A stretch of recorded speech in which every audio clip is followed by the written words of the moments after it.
ಅವರ ಕಾಮಿಡಿ ಒಂದು ಬಿಟ್ಟರೆ ಬೇರೆ ಯಾವುದರಲ್ಲೂ ಟಾಸ್ಕಲ್ಲಾಗಲಿ ನಿರ್ಧಾರಗಳನ್ನು ತೆಗೊಳ್ಳೋದಲ್ಲಿ. ನಮಸ್ಕಾರ ಸ್ನೇಹಿತರೆ, ನಮ್ಮ ಕನ್ನಡ ಯೂಟ್ಯೂಬ್ ಚಾನೆಲ್ಗೆ ನಿಮಗೆಲ್ಲ ಸ್ವಾಗತ. ಈ ವಾರ ಬಿಗ್ ಬಾಸ್ ಮನೆಯಿಂದ ಎಲಿಮಿನೇಟ್ ಆಗಿ ಹೊರಬಂದ ಸದಸ್ಯರು ಸ್ಪಂದನ ಅವರು. ಆದರೆ ಡಾಗ್ ಸತೀಶ್ ಅವ್ರಿಗೆ ಯಾಕೋ ಗಿಲ್ಲಿನೇ ಎಲಿಮಿನೇಟ್ ಆಗಿದ್ದು ಅಂತ ಅನಿಸಿ ಗಿಲ್ಲಿ ಎಲಿಮಿನೇಟ್ ಆಗಿ ಬಂದಾಯಿತು, ಇದಕ್ಕೆಲ್ಲ ನಾನೇ ಕಾರಣ, ಗಿಲ್ಲಿನ ಹೊರಗಡೆ ಕರ್ಕೊಂಡು ಬಂದೇ ಬರ್ತೀನಿ ಅಂತ ಹೇಳಿದ್ದೆ, ಈಗ ಅದೇ ಥರ ಮಾಡಿದ್ದೀನಿ ಅಂತ ಸೋಷಿಯಲ್ ಮೀಡಿಯಾದೆಲ್ಲ ಸಿಕ್ಕಾಪಟ್ಟೆ ಸೌಂಡ್ ಮಾಡ್ತಾ ಇದ್ದಾರೆ.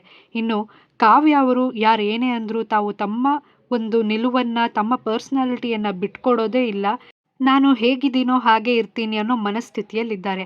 ಕಾವ್ಯ ಅವರು ಇದೇ ಕಾರಣಕ್ಕೆ ನೋಡಿ ಎಲ್ಲ ಜನರಿಗೂ ಇಷ್ಟ ಆಗಿರೋದು.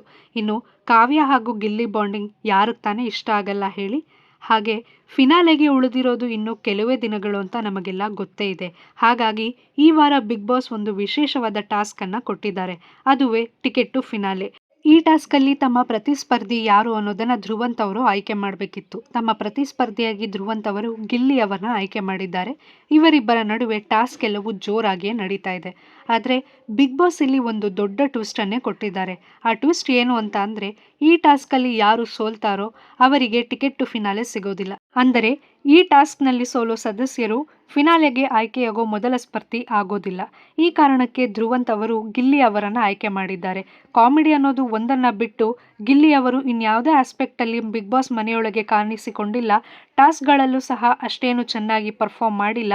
ಕಾಮಿಡಿ ಒಂದನ್ನೇ ಮಾಡಿಕೊಂಡು ಇಷ್ಟು ದಿನಗಳ ಕಾಲ ಬಿಗ್ ಬಾಸ್ ಮನೆಯಲ್ಲಿ ಉಳ್ಕೊಂಡಿದ್ದಾರೆ ಎಂದು ಕಾರಣ ಕೊಟ್ಟಿರುವ ಧ್ರುವಂತ್ ಅವರು ಗಿಲ್ಲಿ ಅವರನ್ನೇ ತಮ್ಮ ಪ್ರತಿಸ್ಪರ್ಧಿಯಾಗಿ ಆಯ್ಕೆ ಮಾಡಿದ್ದಾರೆ.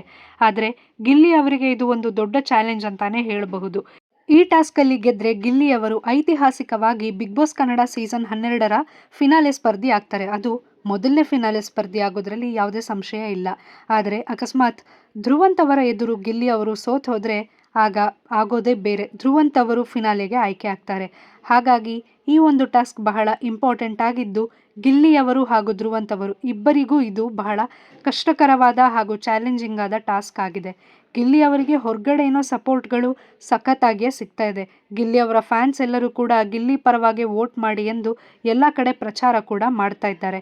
ಹಾಗೆ ಧ್ರುವಂತ್ ಅವರಿಗೂ ಕೂಡ ಇರೋ ಫ್ಯಾನ್ ಬೇಸ್ ಏನೂ ಕಡಿಮೆ ಇಲ್ಲ. ಒಟ್ಟಿನಲ್ಲಿ ಇವರಿಬ್ಬರ ನಡುವೆ ಸಖತ್ತಾಗಿಯೇ ಕಾಂಪಿಟೇಷನ್ ನಡೀತಾ ಇದ್ದು, ಯಾರು ಈ ಟಾಸ್ಕಲ್ಲಿ ಗೆಲ್ತಾರೆ ಅನ್ನೋದನ್ನು ಕಾದು ನೋಡಬೇಕಾಗಿದೆ. ಹಾಗೆ ನಿಮ್ಮ ಪ್ರಕಾರ ಫಿನಾಲೆಗೆ ಯಾರೆಲ್ಲ ಸ್ಪರ್ಧಿಗಳು ಆಯ್ಕೆ ಆಗಬೇಕು ಅಂತ ನಿಮಗನ್ಸುತ್ತೆ? ಗಿಲ್ಲಿ ಅವರು ಫಿನಾಲೆಗೆ ಹೋಗಬೇಕಾ? ವಿನ್ನರ್ ಆಗಬೇಕಾದ ಸ್ಪರ್ಧಿ ಯಾರು? ವಿನ್ನರ್ ಆಗೋ ಅರ್ಹತೆ ಯಾರಿಗಿದೆ ಅನ್ನೋದನ್ನು ಕಾಮೆಂಟ್ಸಲ್ಲಿ ತಿಳಿಸಿ. ಹಾಗೆ ನಮ್ಮ ಚಾನಲನ್ನು ಸಬ್ಸ್ಕ್ರೈಬ್ ಮಾಡೋದನ್ನು ಮರಿಬೇಡಿ.